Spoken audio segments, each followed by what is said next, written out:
This show is sponsored by PowerfulWomenUSA.com, a place to be inspired by other women. Hey everybody, I'm Jill Conway and this is Secrets of Powerful Women, a show dedicated to celebrating and supporting strong and successful women and sharing their stories. So I'm hoping that you will be inspired to pursue your own dreams, reclaim your voice, and discover your strengths. So my guest today is Dr. Candice Steele Flippin. Candice is a career strategist and founder of the Global Career Advancement Institute. Let me say that again, the Global Career Advancement Institute.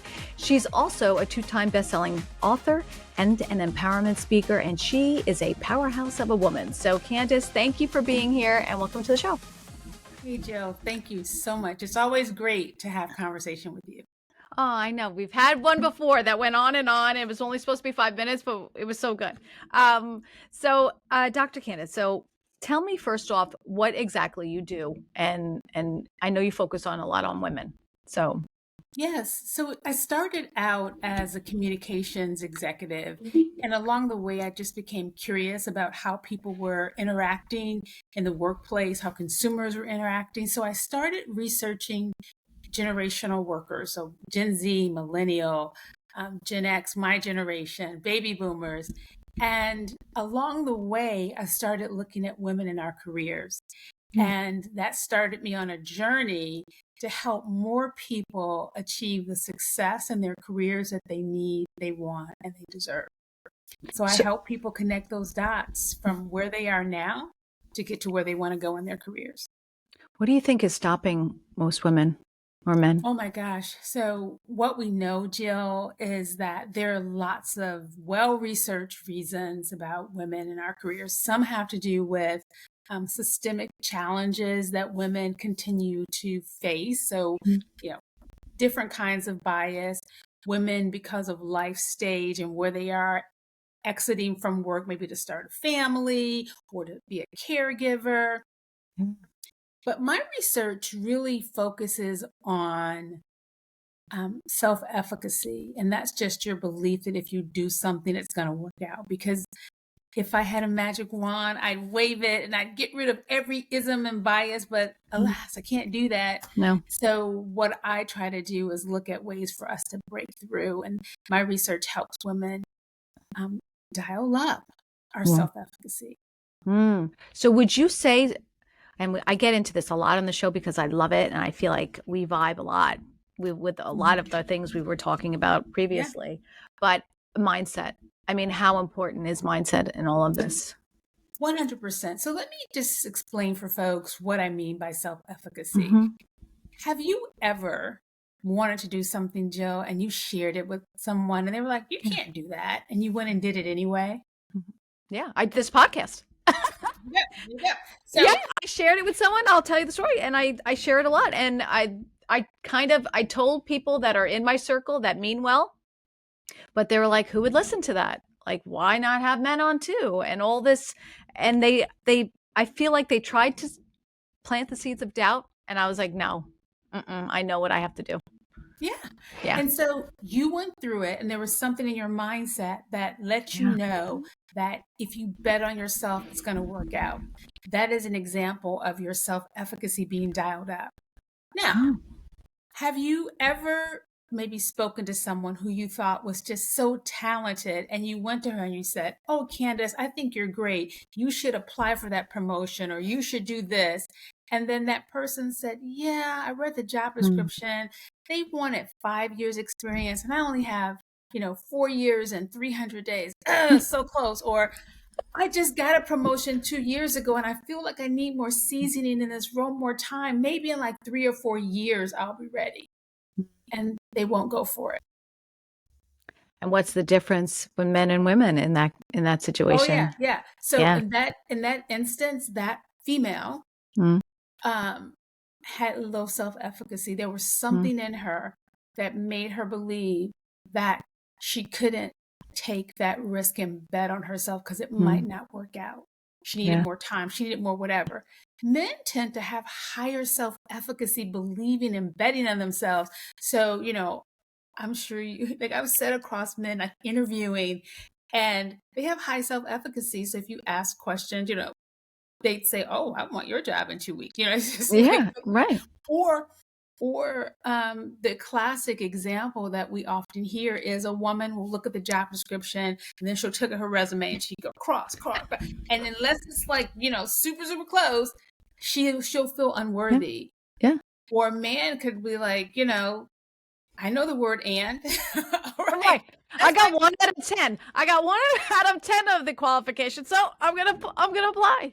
Right. And there are a lot of reasons that go into that, but I wanted to break through. So I was thinking, all right, we know women break through against all the odds in many industries. And so what are the difference makers? And so what I look at are 5 things women can do that helps them dial up their self-efficacy so that they will take that risk, bet on themselves, and go after the careers they want.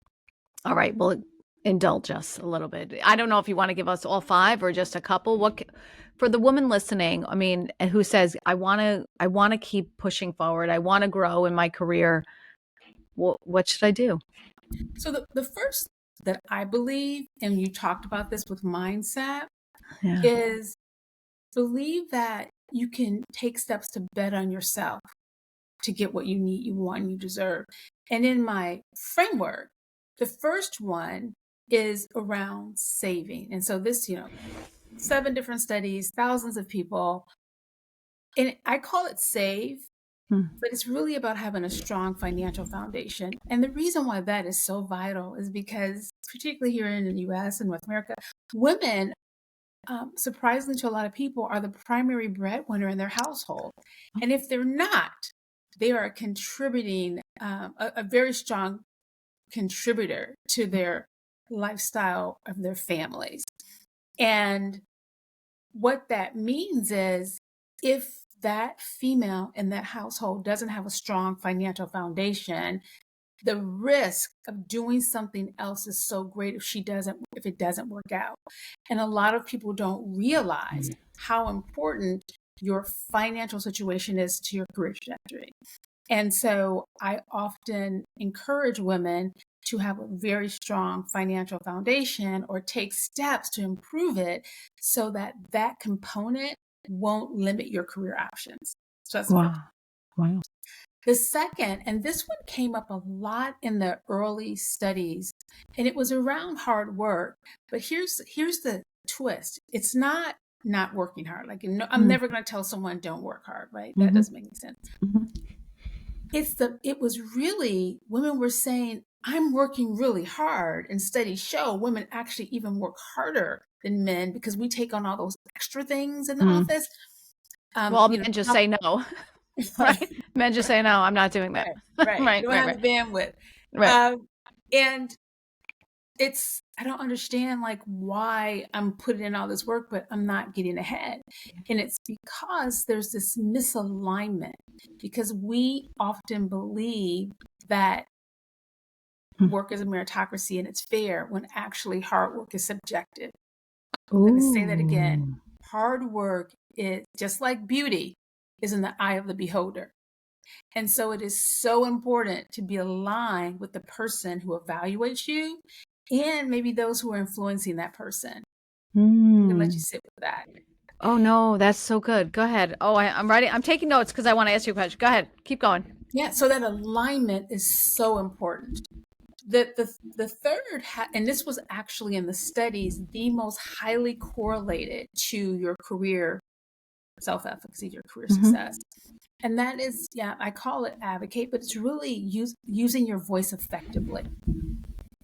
And that's hard for a lot of women because we are raised to be demure, don't cause any waves, think about other people, not about ourselves, don't brag on ourselves, like all the things. Just be nice, right? Just be nice. Gosh, the worst thing we could ever been told.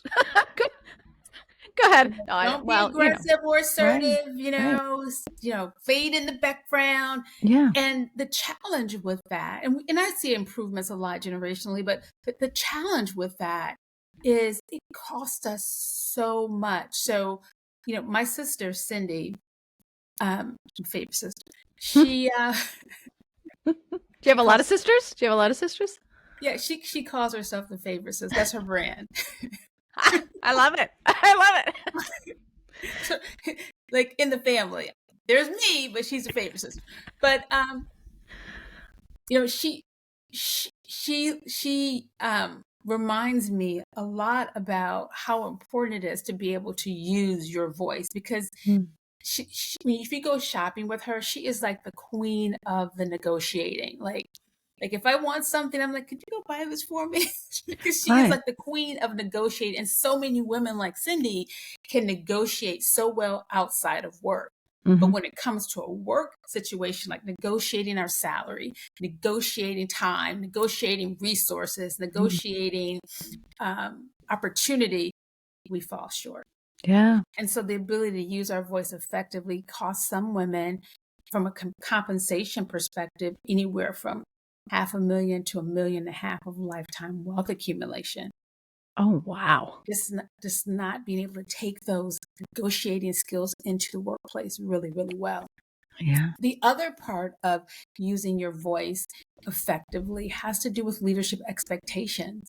And so sometimes women who, well, you know, we're keeping the peace, we're being nice, but then we're not asking for the promotion or opportunities, yet a counterpart who may be more effective with using their voice are getting the opportunity, even if their work product isn't as strong. And so I often encourage women to, you know, listen to podcasts around building your negotiation skills, read books, maybe take a course, whatever the case may be, because knowing how to use your voice effectively is the most highly correlated factor in my model to getting the career you need, you want, and you deserve.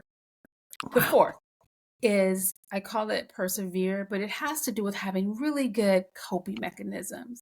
You know, Jill, there are going to be highs in our lives, in our careers, but there are also going to be those valleys. Yeah. And the goal is not to avoid that, because growth comes from adversity, right? The goal is to be able to move through it well. So having good support systems, good ways or healthy ways you manage stress, understanding your cues. So for example, I live here in Atlanta, as you know, and there are two places that I go.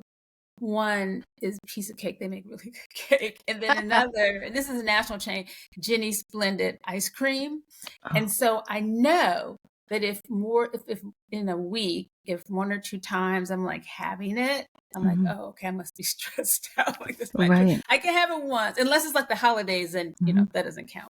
No. But just knowing what your cues are, and having really good coping mechanisms so you can move through it well. Right. A lot of times people will suffer in silence. And let me just talk about what it does to your self-efficacy, your ability to bet on yourself, to think that things will work out. If you don't have good coping mechanisms or support systems, you can stay in a bad or toxic situation or not take chances to improve your situation. Over time, it diminishes your ability to believe you can. Here's how it may play out. Have you ever talked to someone and you're like, Candice, you know, here's an opportunity, or have you thought about this? And I say, you know, but I've been doing this for so long, you know, no one will want me. I've been fill in the blank.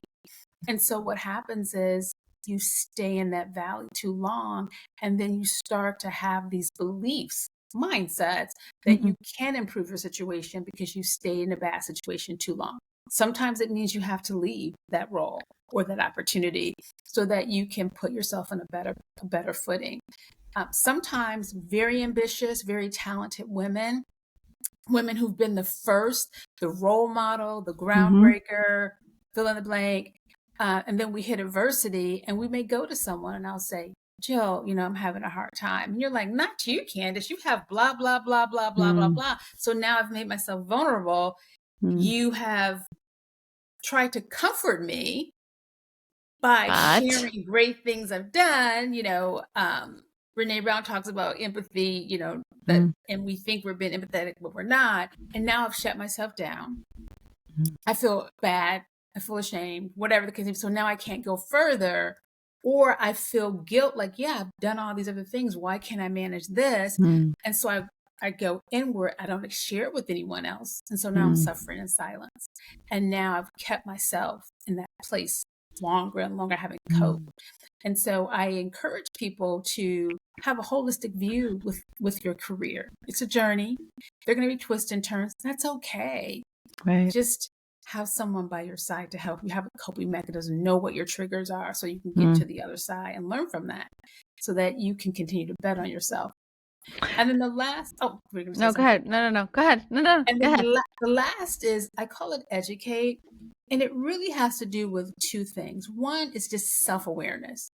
Like, what do you know about yourself that you're willing to accept and do something about? And you can do it lots of different ways. You can go to someone and say, you know what are my blind spots?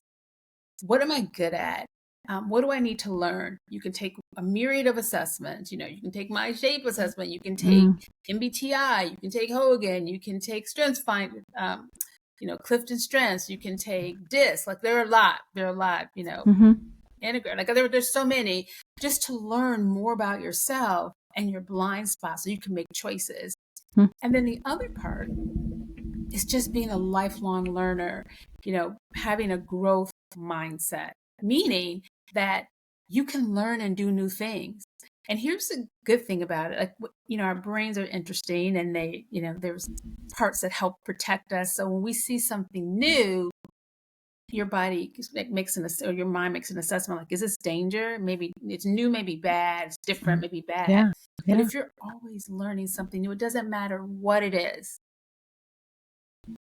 You're teaching your brain that new and different isn't bad. So if someone comes to me and says, Candice, today you're a manager, tomorrow I want you to, be a director, I'm always learning new things. And so I can lean into it, even if it's something I'm unfamiliar with, even though maybe a little frightened, because, I'm not having danger signs come up. And so, learning about yourself, improving your self-awareness, and being a lifelong learner, having a growth mindset is the model. And so the way I like to kind of encapsulate it is really understand your finances, understand that hard work is subjective, so be aligned with the person who evaluates you. Use your voice effectively. Learn how to use your voice effectively. Have good coping mechanisms and support systems, and be a lifelong learner, and know that you can learn new things, and find out your blind spots so you can stay on track.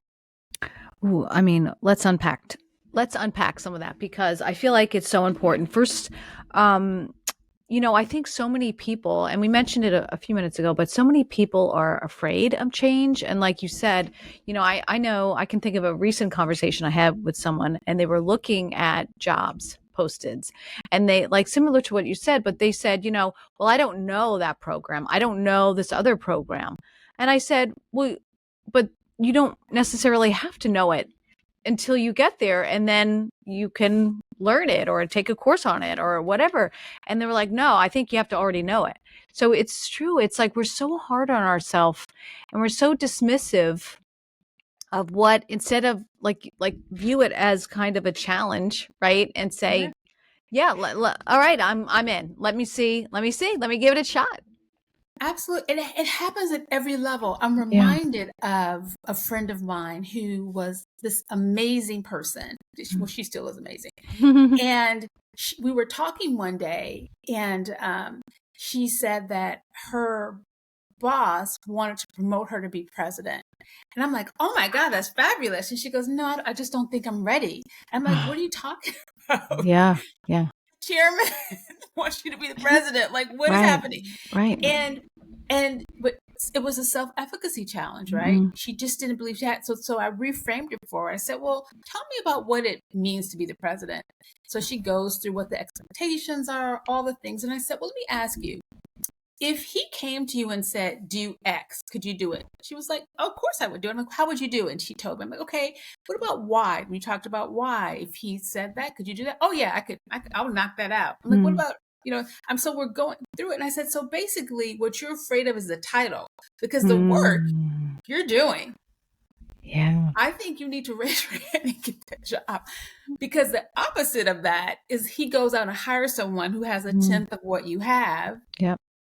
How many times does that happen? Yeah.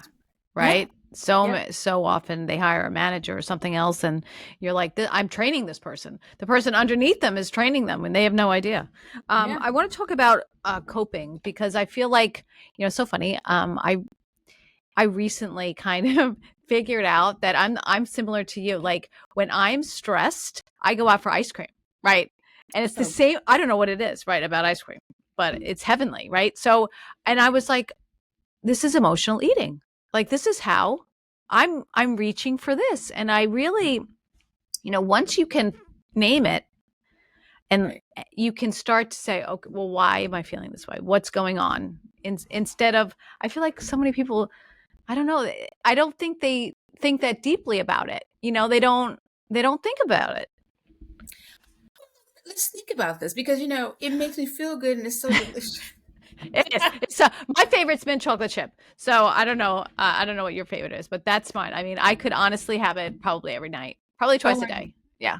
I love it. Yeah. I like there's several flavors, but but so for example, we used to live in Minneapolis, and they had Izzy's ice cream. So apparently I'm an ice cream connoisseur. But we lived a mile and a half from Izzy's. So I would walk the mile and a half at Izzy's and get the flavor that I liked, and then I'd walk home. So that's like 3 miles. It's pretty good. That was like, the give and take, right? I was burning it off by the time you got world, I do not want my message to be avoid ice cream. You can be the spokesperson. Someone's going to reach out to you and be like, would you be our spokesperson? No. I love this. But yeah, so it's really about knowing your triggers, and noticing the patterns, and is it healthy for you? And so, and we don't pay attention to it because we're stressed, right? And it makes us feel good. Yeah. So I'm just saying, be a little bit more mindful when you see it, because on the flip side of that is like 2 months later, and like I've gained 7 pounds. Right. I know you have to watch it, because I mean, it can go south really quick, especially ice cream, I feel like. When you talk about negotiating though, like, I think that is probably the hardest thing any woman can do. I don't know why. I mean, I struggle with it, myself, and have in the past in my career, but what do you think it is? I mean, is it like a sense of not knowing our worth? I believe we know our worth, right? Because you go in, you have that number in your mind, you have the hopes and dreams, you do the little, napkin, like what you're going to do with that extra money, right? But then it gets to the number and trying to get the words to come out. And I've heard some really good strategies in terms of pausing, but I really feel as though we don't want to make any waves. Right? Yeah. We don't want to risk it, because we want that opportunity, and we're afraid that if we push too hard, then we might lose it. And that's the reality. And we're all there. And so just really trying hard to work on those negotiation skills, practicing, reading, fortifying yourself, understanding what the value of the role is. It's just so important. Yeah. And it's interesting. There have been even times in my career where, maybe an opportunity came up and I'm talking to someone I trust. And I'm like, well, I've done my research. This is what it pays, or whatever the case may be. And they're like, are you sure? But are you sure you don't, people kind of come to you and say, are you sure you don't want to rock the boat? Right. So you'll say, oh, I want to get $10. And they're like, yeah. And then they come back with like $8.50. And I'm like, I want to ask for more. And they're like, well, wait a minute, don't rock. You know what I mean? But I'm like, you just said $10 was good for me. But, right. So also too, when we try to get fortified, it works the opposite way. And then there's sometimes when we push and it doesn't work out. So you have that sting of when it didn't work out, right? It's just, it's tough. It's really tough for us. Something you just said just kind of popped to my mind, and I actually made a post about it today, is that I think that for some reason, myself included, women think that there's not enough to go around. So if I get that big chunk of pie, then it's going to deprive somebody else of it. It's going to, like, someone else in my department, maybe they won't get a raise if I get my number, and then you start feeling bad, wanting too much. Yeah, that altruism that we have. Oh, yeah. Altruism we have, and people count on us feeling that way. It's terrible. Yeah. Yeah. Um, to feel like you have to sacrifice your hopes and dreams. Mm. But Mm. it's real. It is 100% real. And the best Mm. advice I can say is try to learn to use your voice effectively, because it is the most highly correlated statistical element or factor in having that career that you need, you want, and you deserve. Mm. Learning how to use your voice effectively. Mm. But I think so many women, as you said, and women I've had on this, you get afraid that you're going to be called a name, like the B Oh, word and all this, and it's so yes. awful. It's like a strong woman. Really? Really? So Yeah. I remember mid-career, I was having lunch with two of my colleagues. And at that time, I had a lot of responsibility. And I was in an agency, and you manage, and you have quotas and all those things. And I was having lunch with two of my colleagues, and I had 10 times the book of business as my male colleague. And I liked him. 10 times the book of business. That I had grown, and it was a lot of hard work. And we're having lunch, and he's complaining about his salary. And he made 30,000 more than I did. Wow. And I'm sitting there eating. I can't even believe it. Wait, and he said the number, and that was the first time you heard that what he was making? Yeah. Oh boy. And he was angry, and he was pissed off. And so afterwards, I go back to my other peer in her office, and I was like, and you close the door. I was like, I can't believe what he's making. Yeah. And she goes, yeah.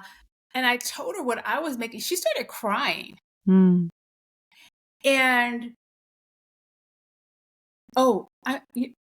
so I sat with it. And so then I learned he was making more than my boss. Wow. So and he was my level. So I went to my boss's boss to talk about it. And I said to her, I'm sure I really enjoy working here, and I don't want to leave, but I just don't feel like my compensation is aligned with my contribution. And I really want you to look at it, because I'm sure, just like you, I'm getting calls from recruiters all the time, and I don't want that to be the decision maker, but my compensation and contribution are not aligned. And she said to me, well, Candice, we could never pay you what you're worth. And I was well into my 40s before I started making the kind of money you're making. Wow. And I'm sure your friends don't make that kind of money. Wow. So let's unpack that. I can't even imagine that. Okay. What was your face? I mean, that's when you have to, like, all right, I have a very expressive face. And usually when people say stuff like that, it registers, right? So that's when you have to be like, don't make a face. Don't make any face. Yeah. What I said to her was, well, let's talk about this, because pay me what my friends make, because I am the least well compensated amongst my friends. So pay me what they're working. They're doctors, they're attorneys, they're entrepreneurs, they're executives. Like, pay me, because I was like the late bloomer. So pay me what they're making. Right. And then I said, try to pay me what aligns with my contribution. And then I said, I can't really talk about the decisions that you made and how you managed your career. I'm here to talk to you about my contributions today, and the fact that it is not aligned with my compensation. And I really want you to do something about that. Wow. And I said, and can we follow up and talk about it in a couple of weeks? So she said yes, and she avoided me. And so then I said, let me give her one more chance. Circled back and said, I'd like to follow up on our conversation to understand where you are with my raise. Wow. And she says, oh, I just don't think we can, blah, blah, blah, blah, blah. And so I made the decision to leave. Wow. And when I was leaving, my boss was like, how can you do this? And I said, I think I was in my early 30s. I said, these are my prime earning years. Everything I make in my 30s and 40s set me up to have a successful retirement. Because women don't always make it past 55, particularly in our profession. And so I can't lose time. And so I've got to make smart decisions about my finances right now. And I gave you all a chance. I never mentioned him because good for him, right? Yeah, right. I mean, how do you get that, right? Like, what? I want to sit at the feet and learn. Yeah. And so I ended up leaving, like so many women. But I remember having conversations with people. They're like, "Are you sure you want to rock the boat? I mean, you did get this raise. I mean, and it's still a good salary." I'm like, but no, I cannot accept it because I know what's on the table. I know what the opportunity is. Yeah. I know what I have done. I'll just go somewhere else. And as I was leaving, and I write about this in my most recent book, when I was leaving, the head of the office, she said to me, and this is a self-efficacy point, I knew you couldn't make it here. Wow. And I looked at her and I thought to myself, you've gotten big bonuses off of what I've been doing. Right. And I just said to her, I disagree. Wow. I acknowledge the words you're saying, but I disagree. And I'm going to take everything that I did here to my next employer and be just as outstanding. Yeah. Wow. Yeah. So I felt like she was trying to give me a self-efficacy ding as a parting gift. And Which, yes, obviously. Yeah. But so many of us find ourselves in this situation, right? Yeah. And today, millennial and Gen Z, they're very open, and there are lots now. There are places now where there's paid transparency, so and you can have those conversations. But so many of us sit in a place or get a document we weren't supposed to get, and we realize that our compensation and contributions are not aligned. And sometimes we don't say anything, or we do, and it's not resolved. And that's a hard situation to be in. Yeah. Oh my God. I have a story. I'll save it for the after the break. So we're going to pause here. So much more to talk about. We'll be back with Dr. Candice Steele Flippin after the commercial break. You're listening to Secrets of Powerful Women. Help me get the word out. Share this with your friends because this is so good. We'll be back. Hi, everybody. I'm Jill Conway. If you love what you're listening to, please like and subscribe to my channel on whatever podcast platform you listen to and on YouTube so I can keep bringing you these amazing women and sharing their stories. Thank you so much for listening. I hope you love it as much as I do. All right, welcome back. You're listening to Secrets of Powerful Women. Dr. Candice Steele Flippin is with me. We were talking about your incredible story and how you left that job. And I wanted to tell a story, and I told it to you. I was, I worked in TV news for 20 years, and I had left New York City, and I had my third child. So I came out to a local station, I'll just say, on Long Island. And I was working there for a while, and then they offered me the weekend anchor job. And they offered me $10,000 a year. Okay, to work 2 days a week. It was like 9-10 hour shifts, and you would report on a story and then come in and then anchor. And I remember, I had just left New York City. I was like doing well, in New York City. And I went in the bathroom and I cried because I was so insulted. But then, all the people came in, oh, that's all they can offer. You should just take it. It's so good. So I did take it. Shamefully, I took it. And I left it 9 months because I was like, this is an insult to every woman. But what the feedback though, that people gave, like, oh, like, you're so great. You think you're so great. And I had another woman, because we were talking about this, that sometimes fellow women can be the worst in some businesses, right? They can be the worst to each other. And a woman said to me, you don't deserve it. I deserved it. Who do you think you are type of thing. And we had a blowout at that point. But I just remember like your conversation of, the people that like, oh, don't rock the boat. Don't ask for more. You won't get it. It's such a like a slap in the face, you know? It's like don't believe you're worth more. Listen, Jill, there's been times when I have taken that leap of faith and it has worked out amazingly. Yeah. Yeah. So I don't want to send the signal that it can't always work out. Mm-hmm. But when you find yourself like you're clearly not, or like I would clearly not in an equitable place, Right. No.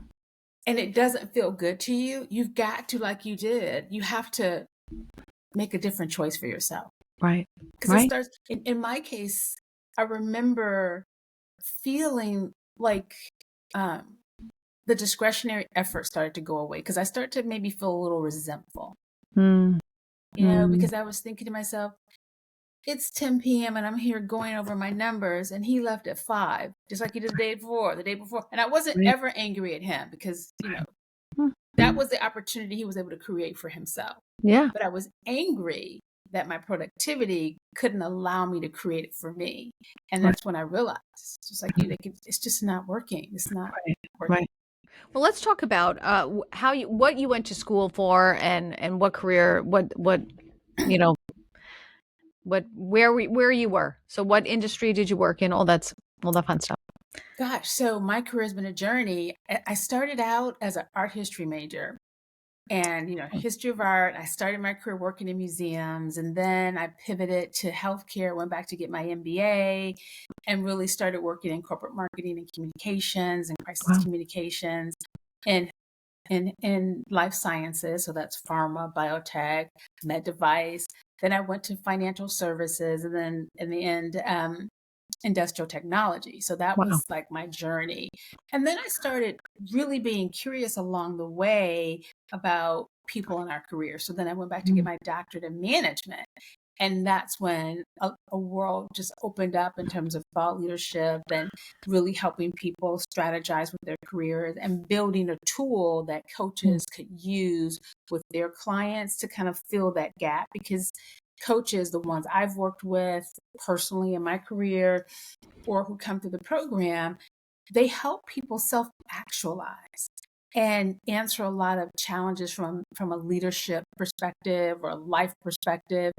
But what I found is for ambitious career people, a holistic approach to help them kind of get to the next level and think about their careers, particularly women, wasn't there. So that's where I started to focus, really helping people connect the dots and then giving tools to coaches in that regard. So that's what I studied, and doing it from a generational perspective was important to me because when I started to see these changes take place, there was this disconnect, and I wanted to bridge a gap. Yeah. And you have a whole institute, right? And now you talk about that. Yeah. Yeah. So in the early days, I kept wanting to do partners, and I'm a research fellow at the Weatherhead School of Management and their Engaged Scholars community, and so I do a lot of my research through there. But then organizations and companies started to reach out to me to do commission studies, and I Nice. really loved it. So then I started looking for partnerships with research institutes to do more studies around things that I was interested in. And it was just taking such a long time. Yeah. and, Yeah. and I'm a practitioner scholar. I like to look at what's happening in the world around me and activate quickly with studies to give people answers in real time. That's great. And one night, it was maybe 2 or 3 in the morning where all our best thoughts happen. I'm like, why am I waiting to get these agreements and other, like, just start your own. So you have a place to do this research and bring partners in. And so that was really the genesis of it. I started my own the foundation is a certification and this research, and then it's just really blossomed into a way to answer some of these questions around how people advance their careers early stage, mid stage, and beyond. And then you also, so you have this institute, and then you also teach coaches to how to teach your Yes, program. yes, yes. And Yeah. so, we all have strengths, and I coach and mentor a lot of people. But what I noticed was I like enabling other people, creating research and thought leadership to help people move through what they're doing or amplify it. Yeah. And one of my mentors said to me, "How do you scale this?" Right? Because me talking to someone one-on-one or dyads or triads that's the impact is great, but the scale of that impact is not as much. And so that's why I created tools and train coaches on how to do it so that I can impact more women and impact more families, more communities. I'm a strong believer that if you help enable women in our success, then you fortify those families, you fortify those communities, you fortify the economy. So many good things come out of investing in women. Yeah. Well, what do you think? What qualities make a good leader? Like, So, let's look at it from my generational research. I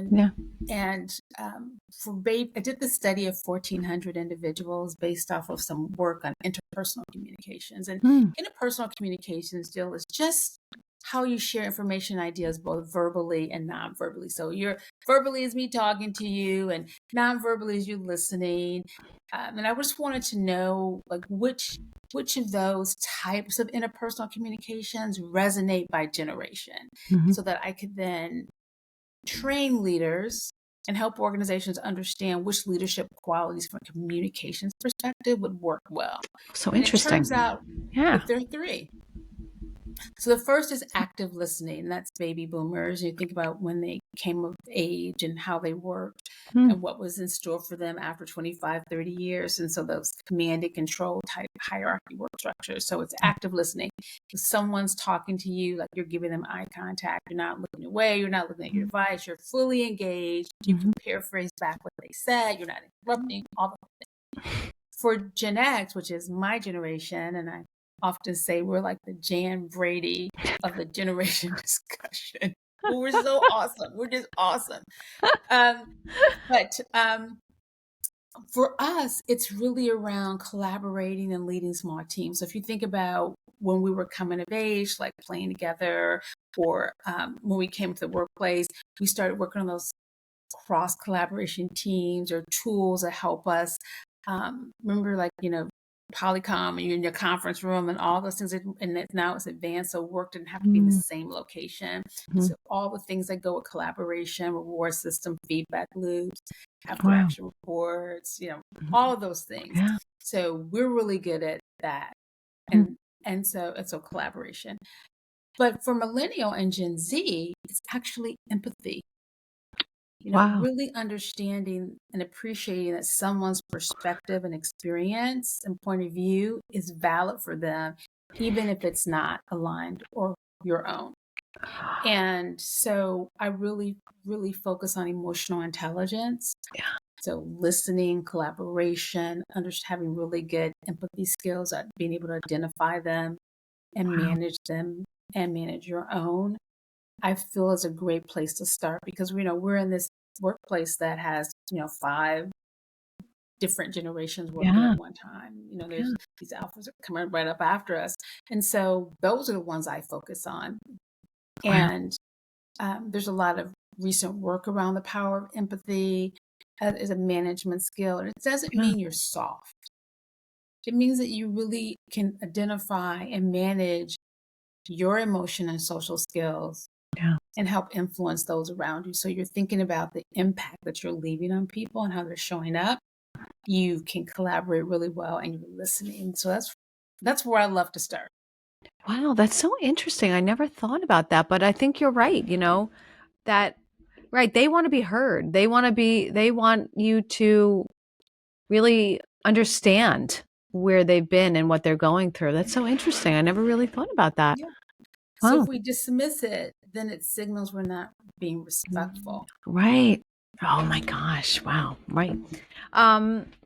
So I want to talk about one more thing you mentioned at the other half, that hard work is subjective. Yes. I think that that's a big statement. And, you know, when you think about it, it is so true. Here you are thinking that maybe you're working hard or someone, and it's what the other person sees. It's what anyone else sees. So talk about that. Gosh, so how many times have you been told or heard, or maybe you've been said this, you keep your head down, work hard, and people will notice? Yeah. All the time. Yeah, yeah. Yeah.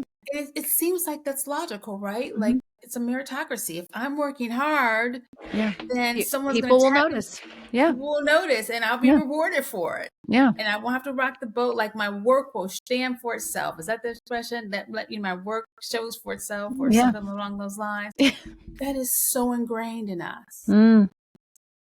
And so it stands to reason that if you're told, keep your nose to the grind, don't rock the boat, or you'll get tapped, people notice, don't brag, or all those things, then it just makes sense.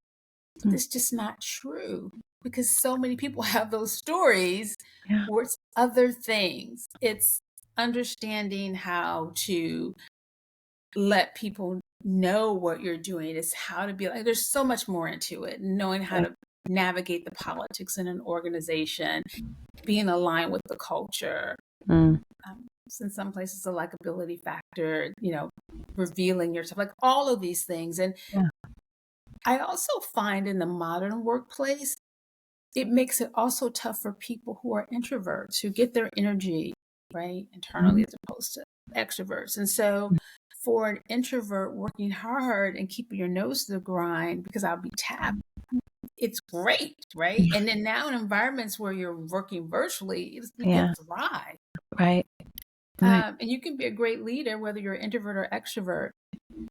The challenge is all that extra energy to do these other things that are actually included in what it takes is hard. And so it's easier just to keep my nose down and my head down and wait for me to be tapped. Right. The challenge, of course, are there people who are doing those other things and being noticed. Right. That help. And just as a side note, not everyone has a great manager. Not every organization promotes managers who have management skills and are ready or go through those programs. Some people reward results, no matter how you manage people. Some managers may have bias and feel like, I'm going to go over here, or they may have favorites. And so it's really important to recognize that hard work is actually subjective, just like beauty. I have a question. So would you suggest to someone that, if you're in an environment like that where you're working and you're working so hard, should you remind your boss of all the things you've done ever so gently, I guess, or something, like, should you be that person to be like, I've done this and this and this? Because some people think, like you meant, like that's bragging, or that's being pushy, or I do. And every manager is different. I mean, I remember being in situations where, like I used to, maybe early in my career, like kind of pride myself in making it look easy. So imagine like that swan or duck on the top of the water gliding across, but underneath, like, those fin paddles or whatever, feet are moving really quickly. And then I would leave a role and they'd hire two people. Right. Yeah, I wish I'd had an earlier conversation with myself about all that burnout. But I really do think that it's important to have a conversation around expectations and alignment. And so if you come at it as, showing what you've done, then maybe you may be defensive. But if it's around, I want to talk about my performance, I want to talk about alignment and expectations, I want to check in on my progress, I want to do a mid-year, or I want, quarterly update, check my progress. and you know what your goals are for the year, and you're saying, I have 5 goals this year. I want to just check on them, checking on where I am. Here are the 5. You can do a red, yellow, green. Green, I'm tracking. I'm on track. I've completed it. Yellow, things are looking good. Here are a few things I need your advice, or here's some things I'm looking to do to make sure these are green. And if there's something red, like, this ball is their balls are all in the air. These are yellow. These are rubber, so they're going to bounce back up fine, but these are actually crystal. And so let's talk about it to make sure that you're comfortable with where this is, or I need your help for when this glass shatters, or whatever the case may be. And I think it's really important to have that conversation.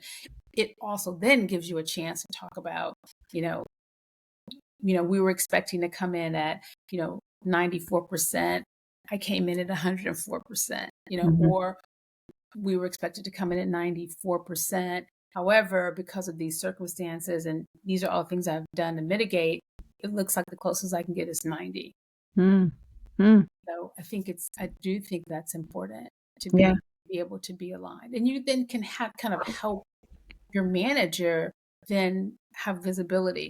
Now, I'll tell you, not every manager will plug in because they're busy. They don't want to do it, whatever. Some people are voiders. There are all those things that happen, but making that attempt is really important. Yeah. Well, I think almost like, in some situations, employees feel like my boss knows what I do. My boss knows how hard I work. Yeah. But Do they? I probably don't know. not. Yeah. Well, let me say this. They may have an idea, right? Because sometimes managers, unless it's a problem, they're just assuming everything's fine. So they may not know the depth or breadth of what you're doing, but no one's complaining, so they're good. I'm going to go spend their time over here.